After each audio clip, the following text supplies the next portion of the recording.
हमारे साथ है Miss India 2022 contestant runner up Manya Singh और apart from obviously competing in Femina Miss India, she had inspired with her journey from where she came, Uttar Pradesh के एक छोटे शहर से आना, and obviously her personal story.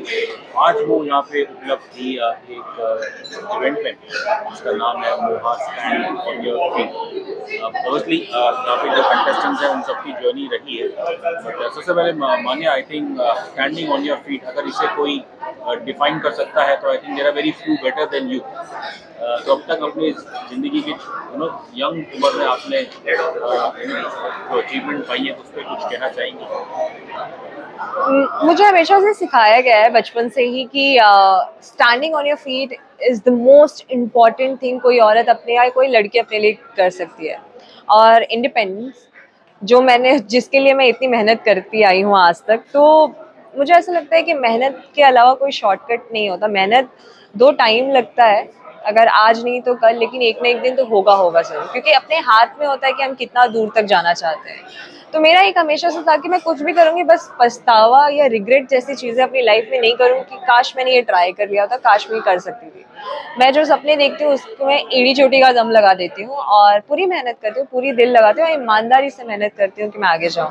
ऐसा नहीं कि फेलियर्स नहीं होते, अभी भी फेलियर्स होते हैं, बट उसको मैं सीख की तरह लेती हूँ, ना कि मैं अपने एक डिप्रेशन की तरह बैठ जाऊँ कि नहीं नहीं मैं आगे नहीं बढ़ सकती। ऐसा मेरा कभी रहा नहीं है।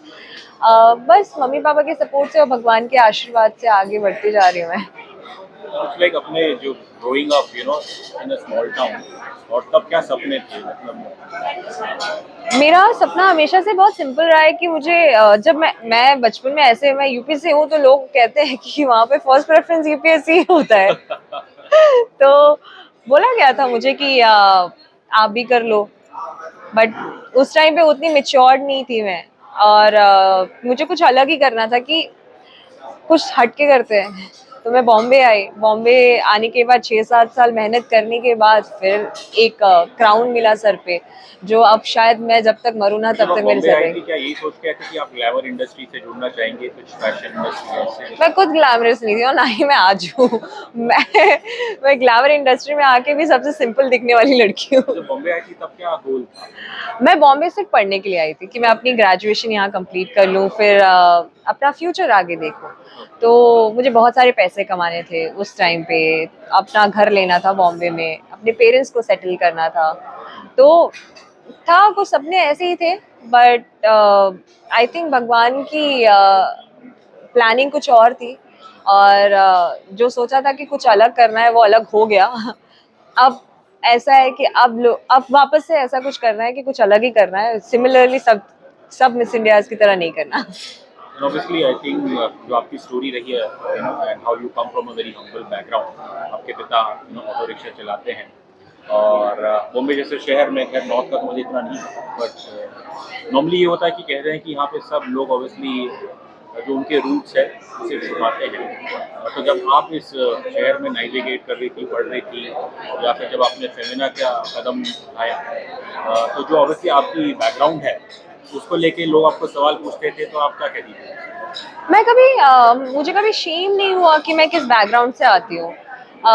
अभी भी वो ऑटो रिक्शा चलाते हैं, वो उनका कर्म है, मेरा कर्म कुछ और है, उनका कर्म कुछ और है। तो मैं कभी भी उनको नहीं बोलूंगी कि आप मत करो, जब तक उनका दिल चाहता है वो तब तक करेंगे। और आज मैं फेमिना मिस इंडिया कहलाती हूँ, उसके साथ तो मेरे पिताजी आज भी रिक्शा चलाते हैं। तो मुझे उस चीज़ पे गर्व होता है कि इमेजिन, शायद मैं उन लड़कियों के लिए इंस्पिरेशन हूँ जिनको लगता है कि पैसे से सब कुछ होता है।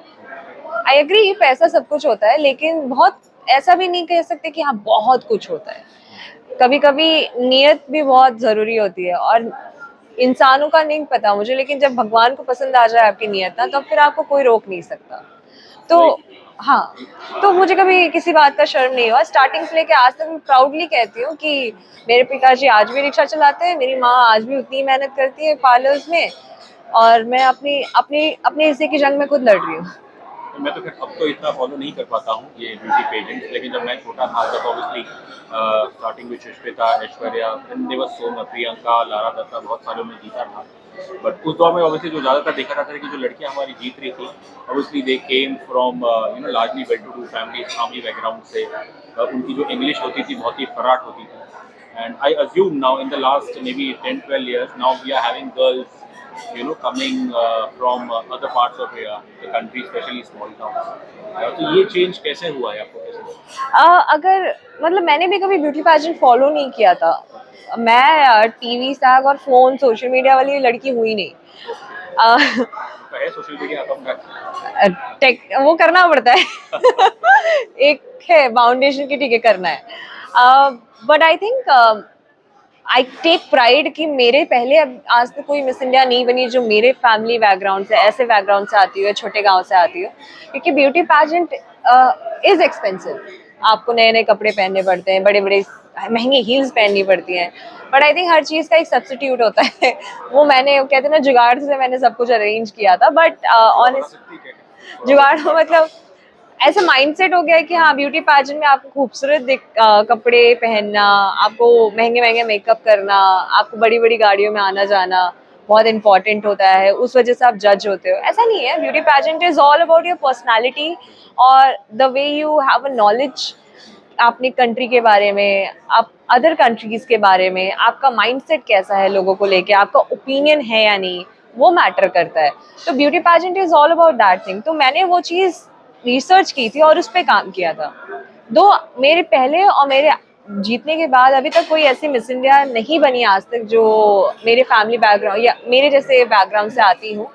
आई रियली होप कि दूसरी मान्या जल्द ही आए और लोगों को ये पता चले कि beauty pageant is not just about कि कपड़े अच्छे हों, हील्स अच्छे हों, मेकअप अच्छा हो, आपको एकदम बहुत खूबसूरत दिखना ही ज़रूरी होता है। ऐसा नहीं है। Indian girls are not that क्या बोलते हैं आप, बहुत ज़्यादा ऐश्वर्या, सॉरी, बहुत ज़्यादा खूबसूरत नहीं होती हैं।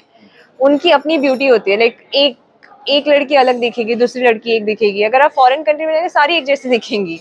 And I respect to that. But Indian women has their own aura and beauty, और वो खूबसूरत अपने में ही है। अगर कोई ब्रिटिश लड़की को मैं देखूँ तो वो अपने में ही बहुत सुंदर दिखेगी। अगर कोई फेयर लड़की को तो वो अपने में ही बहुत सुंदर दिखेगी। But I think Indian women have their personality और कल्चर को जैसे कैरी करते हैं वो बहुत इंपॉर्टेंट होता है। और हमारी इंडियन ब्यूटी है ही सबसे अलग।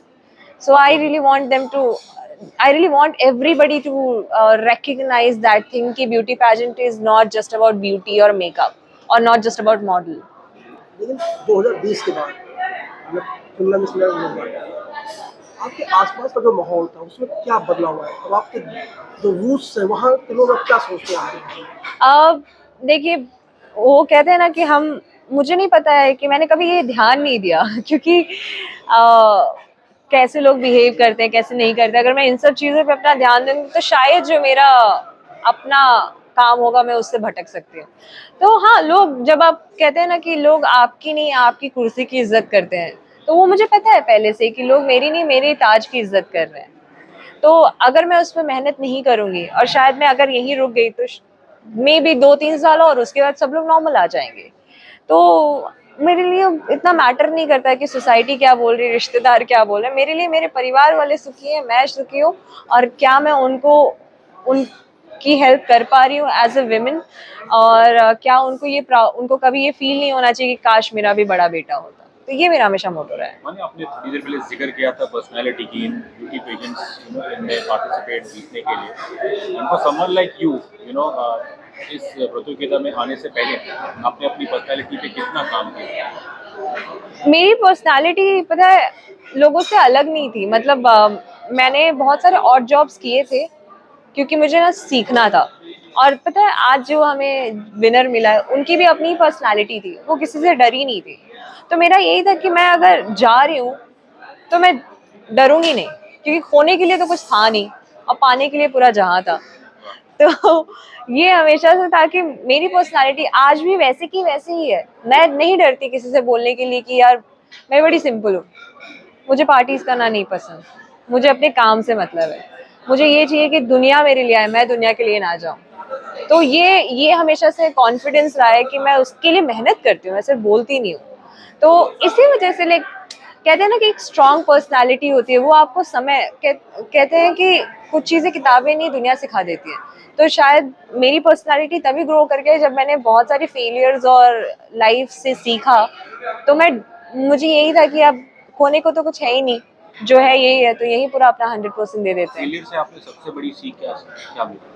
कि दूसरा फेलियर भी आएगा और इट्स ओके। बट जाहिर है जब एक एक करके लगातार अगर फेलियर आते हैं, सबकी ज़िंदगी में आते हैं, आम इंसान अक्सर मायूस हो जाता है। आपके साथ भी हुआ होगा? मैं आज भी होती हूँ। आई मीन ऐसा नहीं है कि मैं मिस इंडिया बन गई तो मेरी लाइफ अभी फूलों पे है, नहीं। I still have to hard work, struggle. अब तो दूसरा स्ट्रगल हो गया है कि अब नॉर्मल ऑटो और टैक्सी में बैठे तो लोग बोलते हैं यार ये तो मिस इंडिया है ना, ये क्यों नहीं गाड़ी खरीद लेती है। ओह, तो अलग ही स्ट्रगल है। एक बैगेज हो जाता है कि एक लेवल कैरी करना पड़ता है कि नहीं नहीं अब मुझे कार में ही घूमना है, बट वो सब मेरे अंदर कुछ नहीं है, वो चोचले मेरे हैं ही नहीं। देखिए मैं थोड़े पैसे मैं अपने पेरेंट्स को दे देती हूँ, जितने भी पैसे मैं अर्न करती हूँ मैं अपने पेरेंट्स को देती हूँ। तो एक मेरा ये रहा है कि आज भी मैं मायूस होती हूँ, आज भी सैड होती हूँ, बट मुझे वो इफेक्ट नहीं करता, पहले भी नहीं करता था। कि मुझे ये पता है कि ये तो अगर हारेंगे नहीं तो पता कैसे चलेगा कि ट्राई कर रहे हैं। तो दैट्स समथिंग, अगर आप नहीं हारते हो ना तो समझ जाने का आप ट्राई नहीं कर रहे हो, और वो मायूस होने वाली सबसे बड़ी बात है क्योंकि आप ट्राई नहीं कर रहे हो। ऑब्वियसली फेमिना मिस इंडिया में जाना, फिनिश एज रनर अप, और फिर आई थिंक जो सबसे ज़्यादा मेमोरेबल पल आपके लिए रहा होगा कि when you met your dad, और यू नो वो आपको अपने फैमिली ऑटो में लेके गए। आप उन्हें कुछ शब्दों में अगर बयान कर सकती है आज से? वो मेरी लाइफ का सबसे बड़ा दिन था, क्योंकि मेरे पिताजी हमेशा उसी ऑटो से मुझे कॉलेज छोड़ने जाते थे और मेरे कॉलेज के दूर खड़ा करके बोलते थे तू जा, तेरे दोस्तों को नहीं पता चलना चाहिए कि मैं ऑटो चलाता। और फिर उसी ऑटो में मैं अपने उस कॉलेज के गेट के अंदर गई थी। क्या वो सो पहली बार तो उनको पता चला, कॉलेज वालों को? मोस्ट ऑफ सबको पता ही था कौन है, मुझे कभी किसी से डर नहीं लगता, बट उसके बाद मोस्ट ऑफ द लोगों को पता चला कि हाँ इसके पापा ऑटो ड्राइवर थे। और इस चीज को लेके शायद मुझे नहीं लगता कि मेरी लाइफ में कभी ऐसा मोमेंट अभी आएगा या नहीं। टचवुड आना चाहिए कि इससे अच्छा मोमेंट आए जो अपने पेरेंट्स को मैं और प्राउड कराऊं, वो मेरे साथ हों खड़े वहाँ। तो ये मेरा सबसे था कि कहते हैं ना जिंदगी में हार ना मानने का एक रिजल्ट होता है, वो मेरा रिजल्ट था। अब आपके पापा की क्या इच्छा है, क्या ख्वाहिश है? उनकी एक इच्छा है कि उनको एक और घर चाहिए, और वो चाहते हैं कि मेरे नाम पे हो, क्योंकि मैंने एक घर जो लिया था वो मैंने मम्मी के नाम पे लिया था। तो अब वो ये जिद करके बैठे हैं कि मुझे एक और घर खरीदना है तेरे लिए, कि तू शादी करके जाए और झगड़ा करे तो वापस तेरे घर में आए। उनको पूरा पता है कि मैं लड़ने वालों में से तो हूँ, क्योंकि मैं ओपिनियन वाली लड़की हूँ और हर किसी को ओपिनियन एक्सेप्ट नहीं होता। तो उनको पूरा भरोसा है, तो उनको चाहिए कि वो मेरे नाम पे मेरा एक घर हो बॉम्बे में, एक और फिर मैं उस घर में अपने परिवार के साथ सुखी से रहूं। आपने ओपिनियन की बात की, और शायद फिल्म इंडस्ट्री, इवन ओवरऑल आजकल जो कॉर्पोरेट सेक्टर है, इसमें कई बार सुनने मिलता है कि जो स्ट्रेट फॉरवर्ड लोग होते हैं उन्हें लोग पसंद नहीं है। हाँ वो मैंने फेस किया है। तो क्या बॉलीवुड में आपने प्रयास किया है, और इस ओपिनियन के कारण कभी कुछ conflict नहीं, ऐसा रहा? आई थिंक ऐसा नहीं होता कि स्ट्रेट फॉरवर्ड, कुछ लोग होते हैं ना जो स्ट्रेट फॉरवर्ड होने के ज्यादा पॉलिटिकली भी बहुत गलत बोल देते हैं, एंड आई फील वो चीज़ से मैं परहेज करती हूँ। मे बी मेरा ओपिनियन किसी चीज़ को लेके, मेरा पॉइंट ऑफ व्यू गलत तो अलग होगा, सामने वाले का अलग होगा, तो मैं कभी नहीं बोलती कि नहीं नहीं तू गलत बोल। आप अगर 1+1 5 है आपके लिए, तो मेरे लिए अगर 2 है तो ठीक है, आप अपनी जगह सही, मैं अपनी जगह सही। लेकिन मैं डरती नहीं हूँ बोलने से, लाइक अगर मुझे कोई चीज़ गलत लगती है मैं सीधा बोल देती हूँ। और आई थिंक लोग अब वो एक्सेप्ट करने लगे, पहले ऐसा होता था, अब तो न्यू एरा, न्यू बॉलीवुड आ रहा है, पूरे जेंजीज आ रहे हैं, सोसाइटी चेंज हो रही है इन हमारा जनरल। अनुभव रहा है फिल्म इंडस्ट्री के साथ कुछ पीछे 7-8 सालों से, वो ये रहा है कि वो लोग सिर्फ अपनी फिल्म की बात करते हैं, उसके अलावा वो और कुछ बात करना नहीं चाहते, बिकॉज उनको डर रहता है कि हम कुछ बोल दें। और क्योंकि फिल्म इंडस्ट्री में ये होता है ना कि आपकी लाइफ का डिसीजन किसी और के हाथ में है, तो वो चीज़ का हर किसी को डर रहता है। पर अगर आप देखेंगे तो शाहरुख खान सर, आज उनका बर्थडे है, हैप्पी बर्थडे सर। वो और अमिताभ सर, जितने भी हमारे सुपरस्टार है, सलमान सर, वो कभी डरते नहीं है बोलने से, क्योंकि एक ओहदे पे वो हैं, और वो वहाँ पे इसलिए क्योंकि वो हमेशा से ऑनेस्ट रहे हैं। तो ये चीज़ मैं हमेशा फॉलो करती हूँ। तो मैं किसी के सेंटिमेंट्स हर्ट नहीं करती, मैं पॉलिटिकल अवॉइड करती हूँ, क्योंकि मुझे पता है कि हर किसी का पॉइंट ऑफ व्यू अलग अलग होगा, तो मैं उससे लड़ नहीं रुचि सकती। रहती है।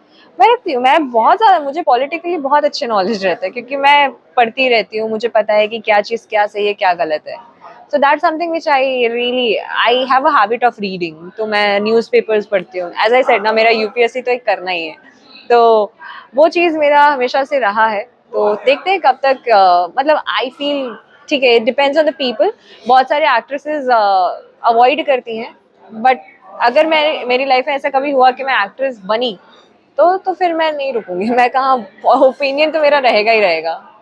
Obviously, आपने जो मैंने पढ़ा था कि आपने बिग बॉस पैसों के लिए किया, I whatever the money must have been, it must have been good for you, Yeah. But in terms of career उस शो ने आपके करियर के लिए क्या किया?